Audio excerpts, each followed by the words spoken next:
He's a Gandhar king and very sort of native Dakshila. And his book called Chitralakshan, which probably you have. We have Hindi translation, English translation, etc. Yes. It was in Tibetan corpus to find this story. It's been translated to Sanskrit now. It was originally from Sanskrit and into English, German, etc. So, first chapter contains this story. And there was, long time ago, there was a king called Bhaijit, one who has conquered all fears. Bhai. Who has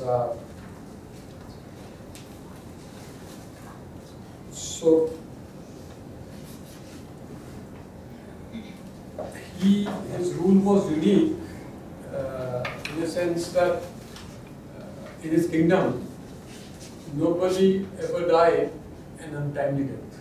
It was utopia of a kind where everybody died only once the ayu was finished and they did whatever they wanted to do, and then they died. So everybody died happily and nicely in this kingdom. And because of and things were all very good in his reign. Then one day, father reached him and to his court and said that there must be something wrong with your polity, because his son, very young, full of promise, died suddenly. And this means that something must be wrong with the policies of the kingdom, and which has led to probably down to the death of, untimely death of this young promising boy. So then all the king consulted everybody, all the knowledgeable people, what is wrong with his governance? This shouldn't have happened. So finding nothing, no reason, Bhaiji decided to go to Yamraj to ask him for a reason. Why is this young boy recalled back and untimely? So Yamraj told him, look, I don't really know the reason for it. I only execute. This boy's time was over. I just brought him up to that. And I don't know the reason why he died. So if you want to know, go to Mahakal or somewhere else where decisions are made, not me. But he said, since you are the person who has taken away this boy, it's your burden to find out. Tell me, because I don't know where to go, how to find out. We consulted everybody. We tried to use best of our capabilities to find out what's wrong. We couldn't find any. So you tell us, or you return the boy. If you can't tell us, you return back the boy. Well, arguments went on and on. Eventually, it matured into a big fight. War. War, where Bhaijit is fearless. He and his people, men, they attacked Swarg, Yamlok. And Yamraj had for his army what? All the departed spirits, things which were there in Yamlok. They sort of created all kind of illusion among men. There was a fight. It's very interesting to imagine that fight between Yamdut and other people in Yamlok and the menfolk. But this fearless king was he was so fearless and so ferocious in fight that Yamraj was losing. And all the people who were there in Yamlok, they were all called sort of denuded people in the sense they didn't have body. Something which doesn't have a body. Those kind of things were there in Yamlok. So his army of Air Force, whatever was there at that time, didn't have, they were all nagnas. Nagna. Nagna is where you are bodiless. You sort of metaphor of a cloth, body is a cloth. So you sort of, without the body, things are pure spirits or something like that. And they are denuded. And so they have all kind of Mayavi Shaktis. They could create illusions, like spirits can create. They can inspire wrongly people. They can do all kind of things. It's very interesting to imagine this fight. It's something like a mind game. People play on each other, one-upmanship, whatever they did. But nonetheless, they lost. Seeing this Brahma, Vishnu, Mahesh setup, suppose Yamlok loses and the Gatilok or Ilok also sort of reigns in there. And that would be end of world order. No? So Brahma decided to intervene. Brahma came there, seeing him, there was ceasefire. And Yamraj explained him, look, I'm being reasonable. I don't know reasons, and he's been asking for reasons, and you should go and consult somebody else.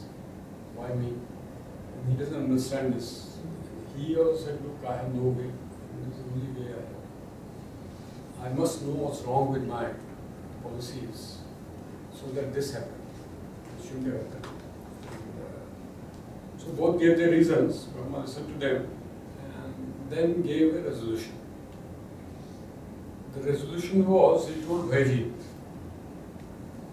that you can't really get back that boy in the same body. You will have to sort of feel at home with, we can give back that boy with different body. Same body, you can't expect it. You have to burn that body. There's no way we can return him. But we can return him, he can come back with a different body. So Bhaiji asked, what kind of body? What new body? Then he taught him how to make a new body. He said, told Bhaiji that you will have to learn how to make a new body. And with that, one can, we can return the boy. And so the new body was canvas, paints, pigments, etc. in which this boy was sort of entrapped. So thus was the art of painting born. And for the rest of learning about how to make this body, he told Bhaiji, go to Vishwakarma, he will teach you all the details of how to make, mastery of how to make these bodies. And so, and then told him that from now onwards, your name will no longer be Bhaiji, it will be Nagji, one who has conquered Nagnas. Nagnas are the? Bodiless. No, bodiless. Pure spirits of Parlok. Yes. So Nagnas are the populace of Yamlok or Parlok. And bodies are something which are there in Indo, because their bodies are things which extend in space-time. They can move around. But in Parlok, whatever bodies are there, they have superficially. We go little details into what is the process of denuding an object or anything, and a process of giving back a new body to things, to these denuded things. Now, if there is an object like this is an object, what gets into memory is not this object, but some semblance of this object, that no matter gets into memory. Memory is merely without the bulk which this object has. This object has a memory of this object which can be recalled without recalling, without getting back the physical object or the material object. These are mere sort of semblances of that object which are kept in memory. Memory is the denuded aspect of this object. It's been totally stripped of its specificity.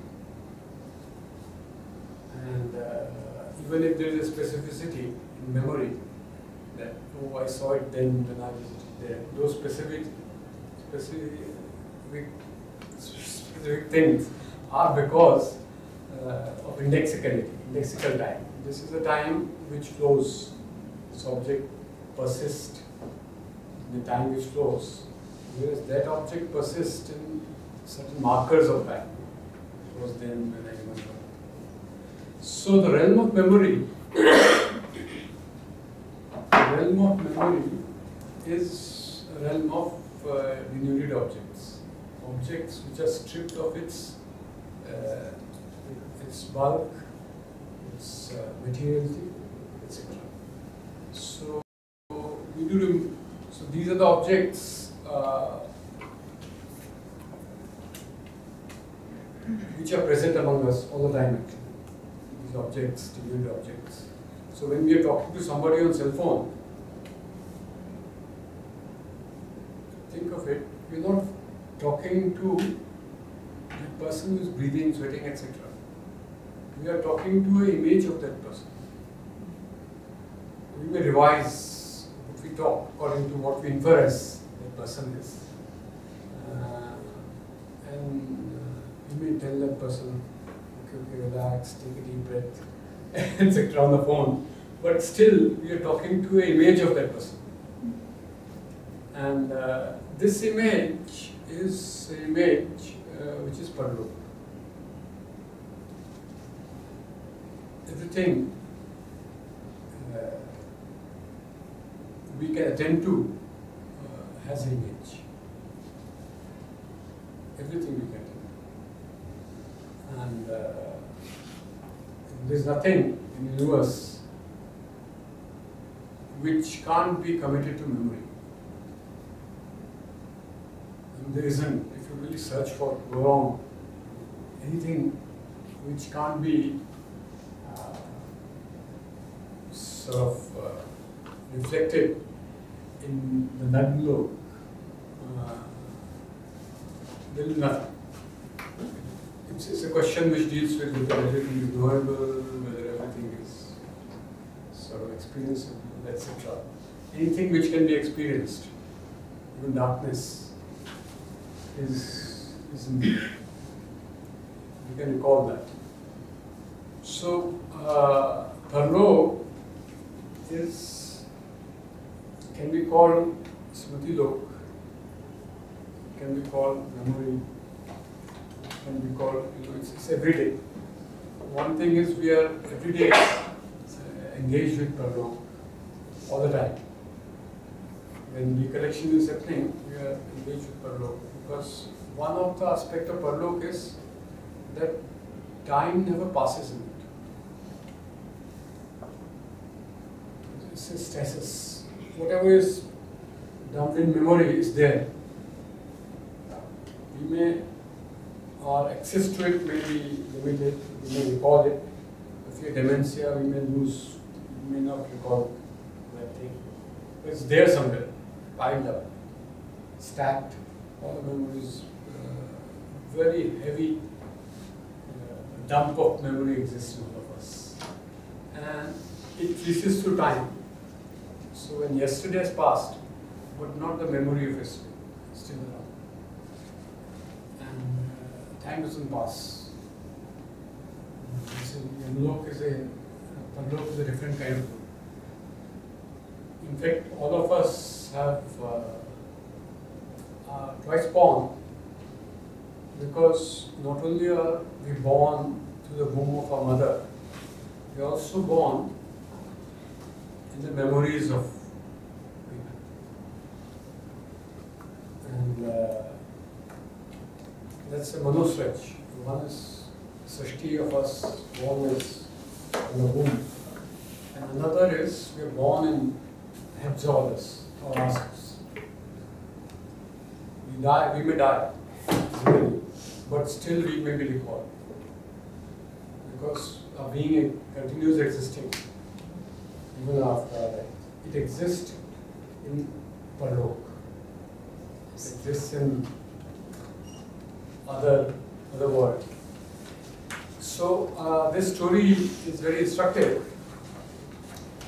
There are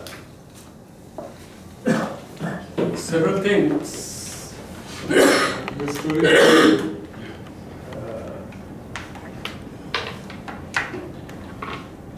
deals with, and about the fundamentals of art. And so we should, one of them is this distinction between Parlok and Ihlok.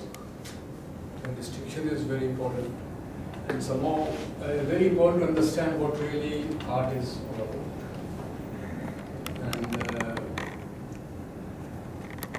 And the everydayness of that we are all the time living in Parlok. We work, we build our career to have, really we do whatever we do to have a career in Parlok. To be remembered. To be remembered, to be somebody who makes a difference somewhere. And so we work for that. And so even if you ask people, if you ask maternal grandmother, what did you do in life? Your grandfather built a house or got children married. What exactly? So her traditional answer would have been, for all the rest of people, at least in North India, they would say, "Unka Parlok sudhara." Made their Parlok better. Rest of people. It's a very important work. You don't realize that how important it is to create a sort of positive, good atmosphere for others, or provide for life, a positive life for others. That's a very important amount of work, and modern times we don't realize the significance of that work. But nonetheless, it's like trees hardly never grow on the ground. All trees grow on the seed. Though we try to see trees on the ground and try to collapse reality as if, it's a ground with good ground where trees grow. But all trees, and the people who deal with the business of trees know that they actually grow on the seeds. And they do a lot of things to make that better, which matters for the growth of tree. And all agriculturists do that. Similarly, men do not walk on the ground. They don't ever dance on the ground. So sort of dance hanging from Parlok. Because like trees, etc., vegetable kingdom is based on logic of seeds, pollution, etc. Animal, men, etc., they are saskarnished. That is, they don't have seeds as such. Or it's just, the idea of seed is mystified with gender among animals and men. They sort of, they live on sanskar. Sanskar lok is memory. Sanskars are usually memories of deeds. You have two kinds of memories. Memories of experience, what one experiences, and memories of deeds.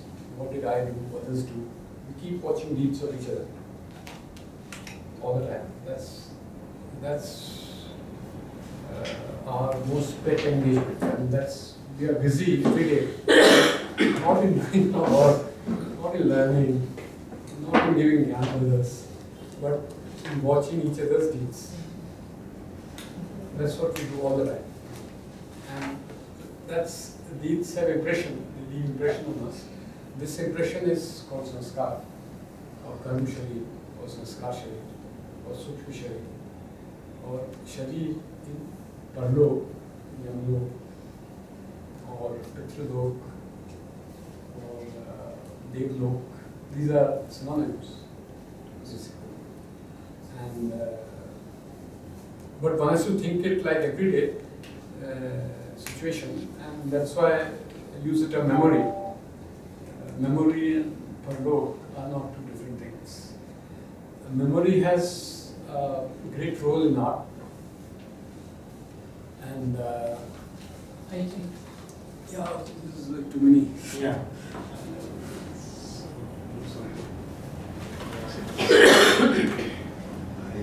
So it's about no. The geometry of this room is like this.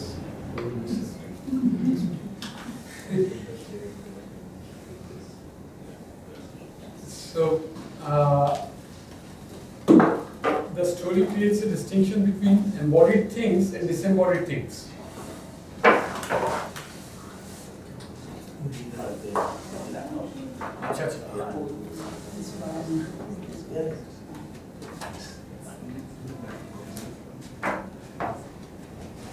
So between embodiment and disembodiment. Embodied things are things which can translate in space-time, which can be kicked around. Disembodied things are things which are occupying memory. They can't be kicked around so easily. It's usually God's grace that you get to recall something when it's required. And you can't usually recall at will. Sometimes you do. What's the name of that person? You recall it. You do effort sometimes, but memory plays a lot of involuntary and voluntary role both in us. We'll have to go into this, but that's a distinction which this story makes. Embodiment and disembodiment. That there is a transaction of these two worlds in us. It's very important to understand this transaction. And then, of course, the kind of utopia which is extraordinary, conceived. When you tell a story, you have to have a situation in which story can unfold. And the key situation brought into the story is that nobody ever died in untimely death. And you can't imagine utopia better than that. And it's very difficult. I mean, you can say everybody gets food, everybody gets work to work. That's the current utopia, socialist. Secular Republic of India has that kind of utopia in it. But this was another utopia. And there is an instance of untimely death. And this realm, body without cloth, body as cloth kind of thing. And this fight between the two is what one has to master.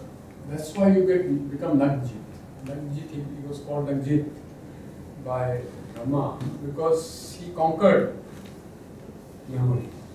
To be able to conquer memory is something that no longer remains involuntary. That when we mull something we call by the term imagination, kalpana, when we are mulling over things, which is at the beginning of art is kalpana, imagination. When we are mulling over things, imagining, we are shuffling our memories, and getting back things. When things in memory are billion, million, infinite, other side of the silver screen is in the background, not in front. We try to get them from their things so that we come up with some twists and turns in imagination which we can communicate to the audience and get our things accomplished, or get a good new body for those imaginations for the audience.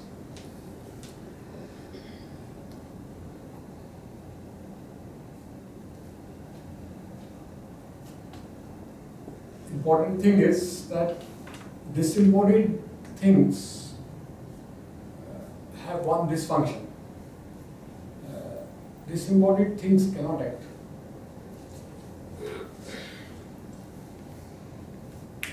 And they don't have motor organs.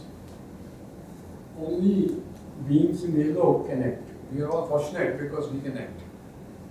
Something, whereas all gods, demons, they cannot act, which is like if act is taken as a bodily act.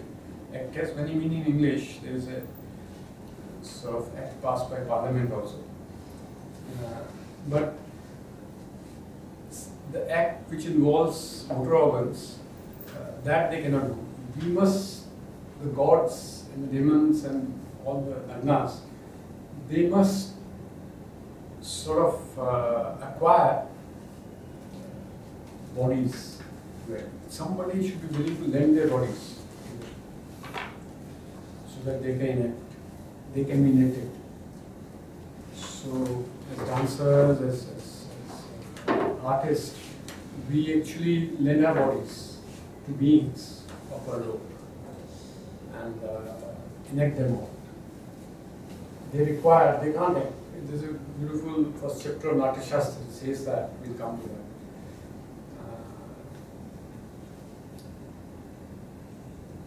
So there are two processes which we're talking of here. Okay, so some of this Devanagi is not showing because there are two forms in this. We have to transfer that to the form file. You can make it a PDF and then it will Yes, yes, then it will show. Yes. So in case, but I'll tell what it is.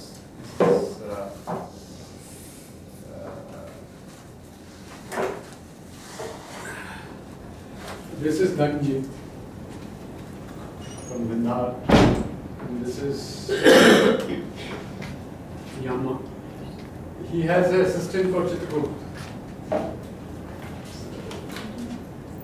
Chitragupta is like Chitra and Gupta. Chitragupta has a wife called Chaya. Chayas are impressions. Chitragupta is a chronicle, or he's a archivist, who keeps deeds of other people. So if I sort of keep together cluster deeds of Jayachandran, I'll get a personality of Jayachandran. Okay, the impressions, those deeds have a very funny being. They actually never terminate. when you do some deed, something, it has consequence. Not today, it may have consequence tomorrow. And not here, it may have consequence somewhere there. Whatever we do may have consequence in future and somewhere very far away. So deeds are something which leave potentials of their consequences. These potentials of consequences are kept in memory.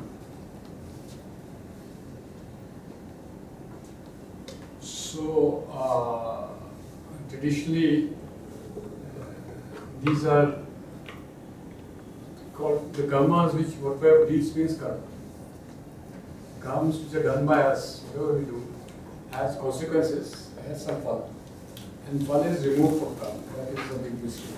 It's removed really timeless. It requires, the consequences of deeds require timeless strength, where time slips in the future without.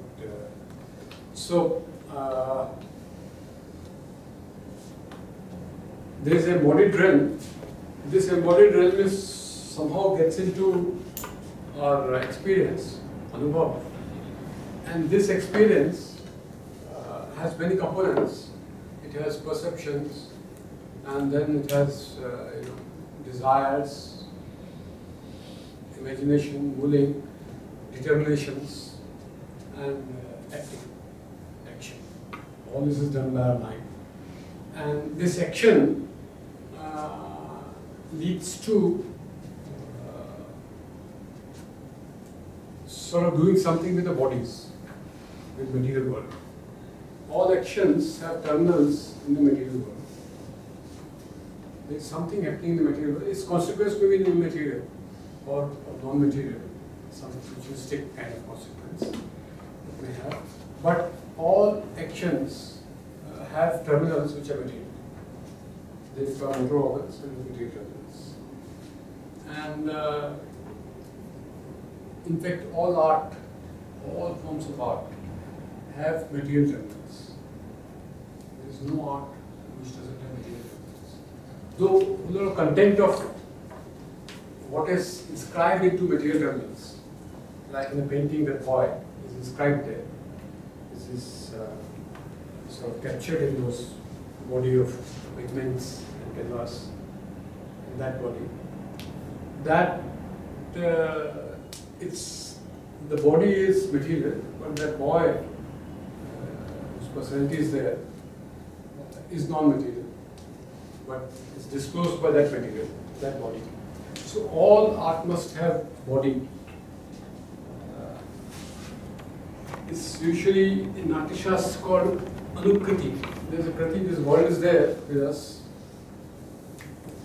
We are born into it, sound, and buildings, we are born into each other. This world is there, but then we redo this world. We imagine something which is beyond the apparent reality, and through this imagination, we are able to embody that imagination in some work of art or technology, etc. Whatever we do. And this embodiment discloses those spirits which they have. A chair has a spirit, everything has a spirit. Designers know that chairs have a spirit. And so there is a cycle from this reality down to Anukriti. Kriti is Kratilok is this cause of which is there. Anukriti is something which happened in the wake of this reality, and which alters the reality. So we'll get back to Anukriti slightly a little later. We'll get into Natishas. And so this cycle goes on. So if you look at how do we empty the objects, how do we denude the objects, how do we disembody the objects?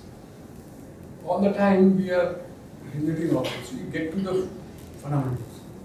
If you see somebody, we have to find out what that person is. Get to the fundamentals. and bare. You may be wrong or right. That's a different kind of list. We do confirmations of our divinity all the time.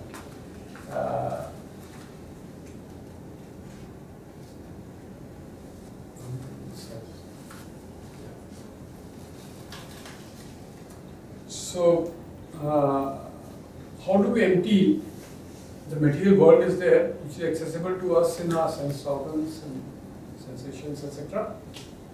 We empty it out, and because when we see things, if I'm seeing that camera there, that camera is there, but I'm seeing it. It doesn't get into my head. If I recall the camera, physical camera doesn't come. Some image of that camera comes. So when I'm already looking at something, I have emptied that thing of its materiality. Because that material stuff doesn't get into our head. Camera doesn't move into us. But we move into that camera in some sense. That's the mind, we move into there. And so there is a perceptual removal of objects. All objects are denuded in the first row when we look at them. Then further, whatever we experience something, already objects are sort of emptied in some sense, of their materiality at least, thick material. The sthula is emptied.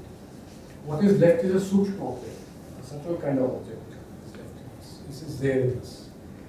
And this subtle object is further removed into memory. Usually memory can be very vivid. You can really recall in real details. You can recall, and you'll be surprised the amount of details you can recall.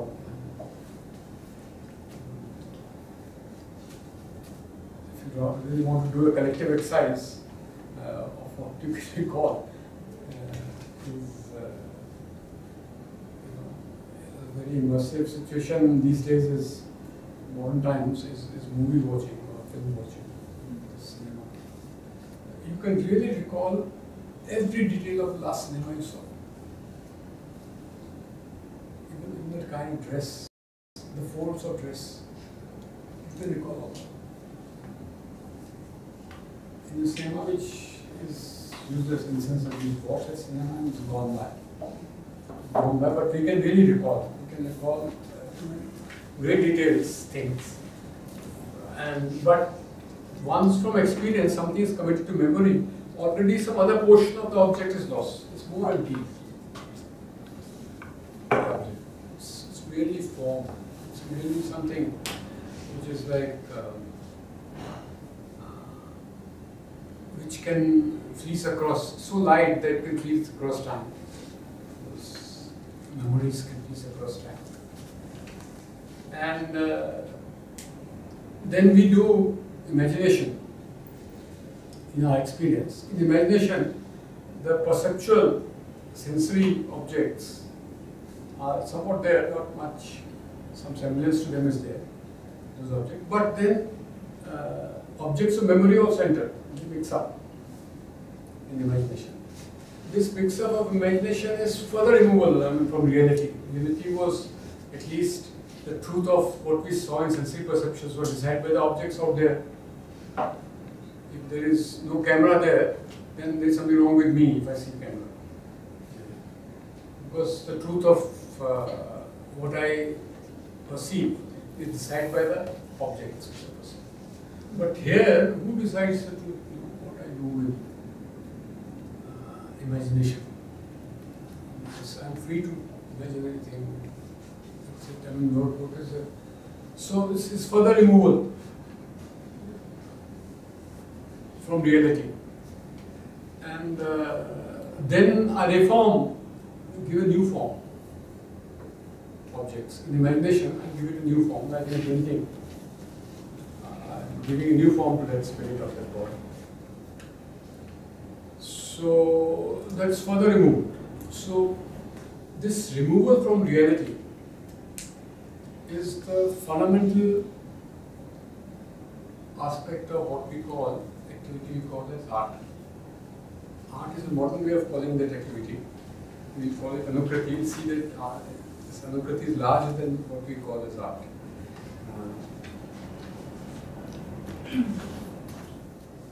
And the most puzzling, troubling, deep question which we have to engage as an artist is that how is it this removal from reality is able to reveal some truth about the world.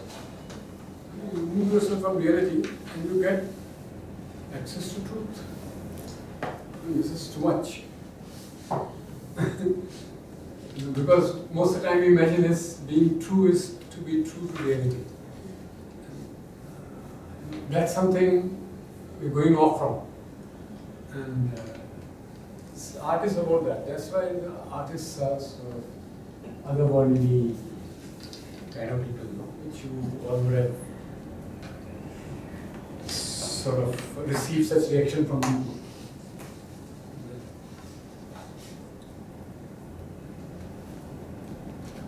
So there is removal, emptying of objects, living objects, dead objects, any objects. There is no object in the world in which you won't have memory. Like in this room, there is not a speck of matter whose memories you don't have. In this room, you come here and just live. There is not a speck of thing here, a shade of color in this room, or anything whose memories are not there, or which are, they may be unfamiliar objects in this room, but we cover up. In fact, given an object, all kind of wrappings of those objects are in our hand. Pick up any object, we can bring out all kind of things out of our head about that, description of that. It's like you're saying that we're always trying to make sense of everything. Yes, yes. We are able to make sense because whether our memory. Whether we know about it or not, we're always yes, yes. We'll always try to make. And then we indulge in confirmation, whether our sense is fine or not. We thought that man is sort of worth talking to, but then later learned. So those kind of confirmations we indulge in that. We try playing games in the world, and sort of we do that. Is it only us or even animals do that? Animals also. But their animals sort of sanskaras are different. Those sanskaras are different. We have consequences which are. Some people said men are moral beings, animals are not, but animals are food. But Aristotle thought that. But there is some distinction in men and women. So this happens consciously or subconsciously? It happens subconsciously. I mean, the world goes on, whether we are conscious of it or not. But there is nothing in the world which is fundamentally unconscious in the sense that not accessible to consciousness. Even the absence is accessible to consciousness. Something being absent is also accessible to consciousness. There is nothing in the world. People say the entire world is experienceable or knowable, which means it is accessible to us. But when we access it, we empty the world, we dilute the world, we sort of disembody the world, totally disembody. And this we do all the time. And we are made for that, and that's our structure, whatever it is. We denude the world completely, disembody the world. And that gives us also a kind of power to make sense in spite of removal from reality. We step away from reality and still try to make sense of the world, our life. We slip most often in making sense, but still we indulge in that. And we put in confirmation, tell people this, that. we do art for confirmation purpose. Once we do this removal, we had to re-embody. This quest to re-embody is art. Imagination everybody has. But what kind of bodies are there in the world? How many kinds of bodies are there in the world? This is a question when asked long time back, or whatever. What kind of bodies exist in the world? And there are two types. One is Katian and the other Kati. The body is like we are born with, things like that. And there are bodies which are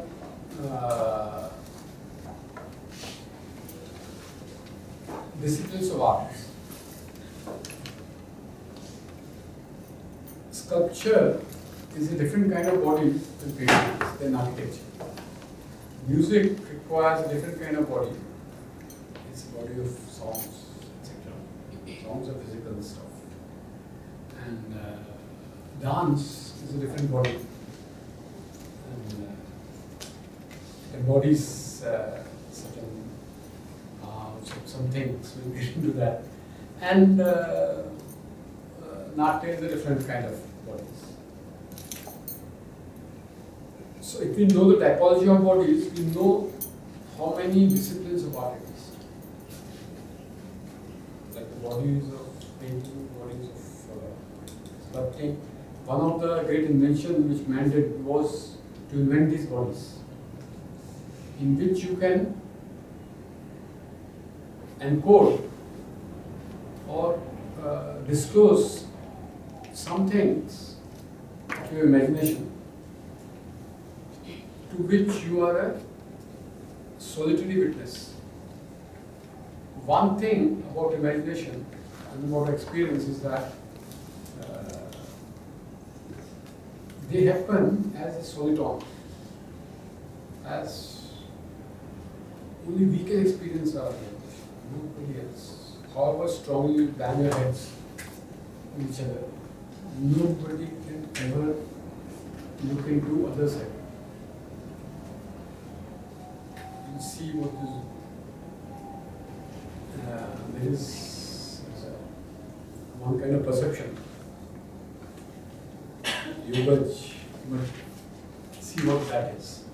But nobody can look into our head the way we can look into our head. In that way, we are all solitary. Fundamentally solitary. Fundamentally alone. I mean, you're left. This happens that you're left with yourself. And Kevala, it's called.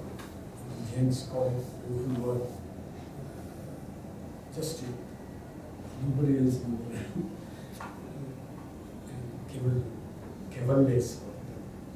All of us are fundamentally born as solitary witness of our own mind. Whatever other goings we have, we witness, nobody else. Unless until we express it. We express it through body. By speech, by gestures, by some work of art, some things we leave in the world, and body. So whatever we have, we solitary witness, how to make it public is a motivation of art. Public means others should know, what I have imagined, or I sort of touched. I should let others know. We should have plural witnesses. To have plural witnesses of a solitary experience is what art is all about. That's a motivation of art. And